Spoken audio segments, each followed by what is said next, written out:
Thank you for joining us this morning for our very first Public Policy Interactive webinar. And just so for our attendees' knowledge, we are also recording these because we will share this with our membership early next week. But you kind of get that firsthand view and peek as to what happened this week in the first week of the legislative session. I'm sure it was an exciting one. I want to take just a minute and thank all of our sponsors. We could not do this without you. So Anita from Johnson & Stewart, we appreciate your partnership and efforts in Tallahassee and in the public policy realm. We appreciate Spectrum, Clearwater Gas, Hillward Henderson, and Baycare for being our sponsors as well and making these programs and opportunities possible for our members. So thank you so much for being with us, Anita. And I'm going to turn off my video so you will be full screen and let you take it from here. Sounds good. Well, thank you all for inviting me to do this. I'm so excited to be giving you guys these updates. Like Amanda said, this was our very first week of the 2022 legislative session. So session officially kicked off on Tuesday. And I have to say it was quite busy. We had, a little bit of a lull during committee weeks. There were not a lot of bills moving through the process quite yet. Plus we had to take a little pause because of the special session. So there were a lot of bills moving this week, and additionally, a lot of bills being filed because the deadline to file bills was noon on Tuesday. So definitely a very busy start to the legislative session. Would love to kind of run through some of the bills that are moving this week and that have been filed this week to bring them to your attention, because I do think that there are quite a few that are going to touch the different aspects of the members of Amplify Clearwater. So regarding business and the tourism industry, the Attorney General, along with the Lieutenant Governor and several members of the legislature, are renewing a focus this session on human trafficking. The Attorney General has rolled out a program under her purview, but there's also some legislation that has been filed. I want to draw attention specifically to one that touches on public lodging and vacation rentals. It would prohibit operators of those establishments from offering an hourly rate for an accommodation. So that is something that they're trying to target. They believe that those type of operators, might be more, have a higher rate of human trafficking instances. There are other items included within that bill, but I just wanted to highlight the effect that it might have on any public lodging establishments that do offer that within Clearwater. Second, which we've talked about on past calls, there is an effort by the Senate President. We've been told that this is a priority of his, to look at the effect that local ordinances can have on businesses. So legislation has been filed in both the House and Senate. It has moved through committee in both chambers, that would entitle a business that is lawfully engaged in Florida for at least 3 years. So they've kind of put some parameters around it to claim damages from a municipality if they enact an ordinance or charter provision that causes a reduction of at least 15% to the business's revenue or profits. There are some exclusions built into the legislation, including for certain emergency ordinances, but it definitely is going to have, a big impact on the local governments. I have to say both the cities and the counties have concerns about it. Certainly, though, I think the intentions are there to try to protect some of the small businesses, especially. So that's something that we're definitely very closely watching. I think that the House is maybe not quite as high on this item as the Senate is, but it is definitely moving, and we expect it to continue to move in the House because it is a Senate priority. As far as House priority legislation, the Speaker did highlight several bills this past week that are going to be a priority of his. One is really, certainly both the governor, the Senate, the House are all very focused on workforce attraction and retention. Certainly, I know that continues to be a significant issue in all different types of industries. they are definitely very focused as well on recruiting law enforcement officers to the state. So the House has rolled out legislation that supports that, which is going to offer bonuses and relocation assistance to law enforcement officers that move to Florida. In terms of other business legislation that's been rolled out as a priority legislation from the House, we've also seen legislation filed that would ban workplace trainings that compel workers to adopt their employer's political views. So that's something new this year, new legislation we haven't seen in the past, but similar legislation has also been filed in the Senate. One more House priority piece of legislation, and this is back from last year. It is legislation relating to data privacy. This bill ultimately died last year. There is a lot of concerns from the business industry as a whole related to this legislation. Several different, industries trying to seek exemptions and, particular changes to the legislation.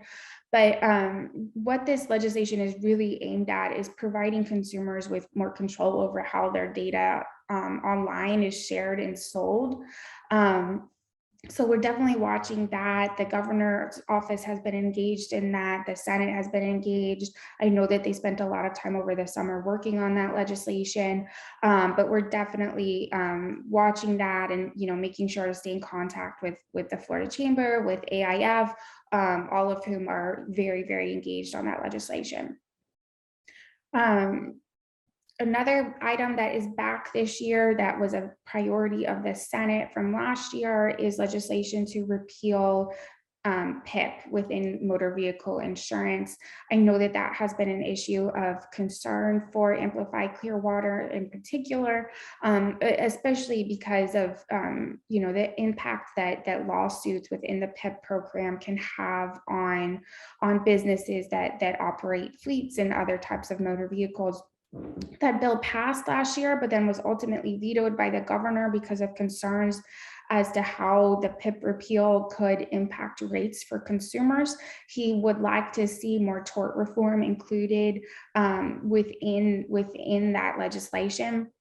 So that bill has been filed again. We've been told that a lot of work was done on it over the summer.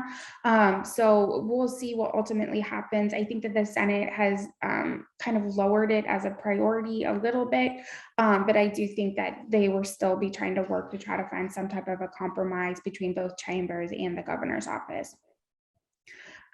Big priority for Amplify Clearwater is making sure that Visit Florida stays in place.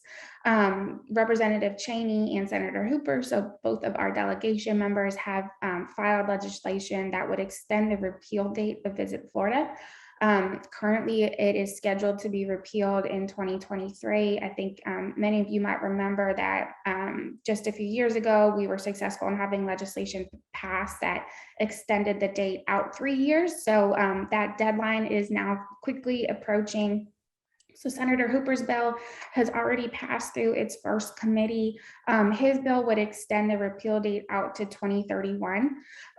Representative Cheney's bill is scheduled for its first committee hearing next week. Her bill would extend the repeal date out to 2028. So a little bit shorter of a time, but still, definitely much better than the year-by-year extensions we had been dealing with prior to 2020. And then the last issue kind of in the business and tourism spectrum that I wanted to draw attention to is tax referenda. So I know year after year, we've seen different legislation that addresses our local taxes and referendums in particular. Of big importance to Amplify Clearwater is certainly our tourist development tax and how that goes to support all of our different tourism entities. So in previous years, we've been successful in killing legislation that would change how those tourist development taxes could be spent. This year, we've seen legislation filed in both the House and Senate that's much more scaled back than it has been previously. It does not create any specific requirements to how those taxes can be spent. However, it does specify that any of those surtaxes, so TDT, our penny for Pinellas, anything like that, would have to be done in a general election. So currently, the local governments have an option of when those referendums occur. This would require any of those sales tax surtaxes to be done during a general election. So that bill moved through the House this week. It's scheduled for its first hearing in the Senate. So we definitely are very closely watching that. We just want to make sure it's not going to have any sort of a negative impact, particularly on our tourist development taxes. Within healthcare, just a couple of items to highlight very quickly. The House and Senate are both moving legislation which would extend out the sunset date on the COVID-19 liability protections for healthcare entities that was passed last year. It's currently scheduled to expire. It was only done for 1 year. So they are trying to extend that out. The Senate bill is actually ready for the floor. It's scheduled for second reading next week. The House is actually considering their proposed committee bill this morning as we speak. And so we do expect that to move pretty quickly to make sure that our healthcare workers are protected from any liability. Within telehealth, again, these bills are moving pretty quickly. The Senate bill is actually already ready for the floor as well. These bills would expand the current telehealth statutes to allow prescribing of certain controlled substances through telehealth. There's currently some differences between both the House and Senate bills. The Senate also allows for audio-only telehealth services to be provided. That is something that's become, much more utilized, especially during the pandemic. So, we'll be closely watching to see how both the House and Senate bills are compromised over the next several of weeks. But those bills have been moving very, very quickly. Within education, there's been a huge focus on early learning over the last 2 years. That industry is hurting very much because of the pandemic, both with being able to retain and recruit workers within the industry. So legislation has been filed this year, and I think it's being, very much supported by the industry that would allow more flexibility with the school readiness dollars that those facilities receive. Right now, those dollars have to go specifically towards providing services to more students, where if they had more flexibility, they could use that towards increasing, teacher pay, things like that. So that bill would allow that. It would also create a new conference that would review allocation of those school readiness dollars each year to make sure they're being properly distributed. So it would make sure, for example, that our Early Learning Coalition and all of our early learning providers within Pinellas County are receiving the appropriate amount of funding based upon a number of different factors that conference would review.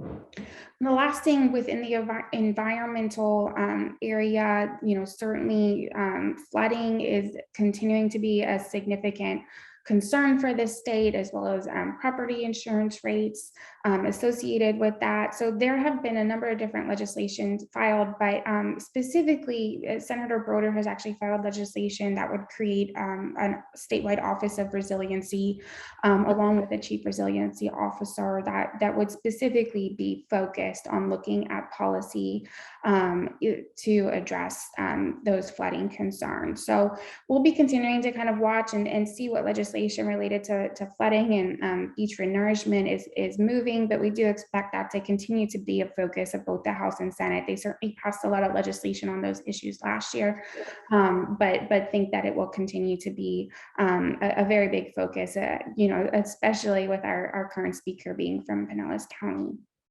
So I think with that's kind of a high level overview of what's going on. We still have 8 more weeks of legislative session, so a lot more to come. But it definitely was a very busy first week. Well, thank you, Anita, and thank you for providing that update to both Amplify and to our members that will watch this webinar later, and to the attendees that were with us today. Thank you for all that you do. I want to give you a plug for all the hard work, and certainly your team at Johnston & Stewart for just staying connected and all that you do to make sure that we are aware of what's happening.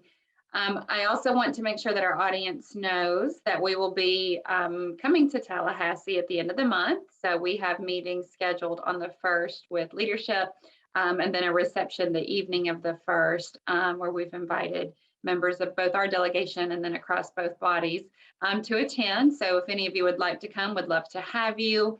And I look forward to seeing you in person then. I know you're kind of just getting started, and I know how crazy session can get, but it will be nice to be able to see you and be able to visit our Capitol again. So thank you so much, Anita. And again, thank you to our sponsors.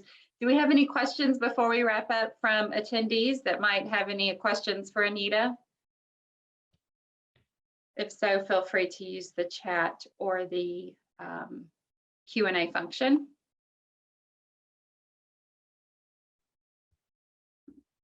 We'll give it just a minute.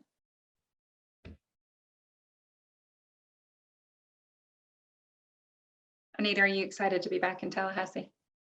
I'd say there's mixed emotions. I certainly prefer being back in the Tampa area. It's home.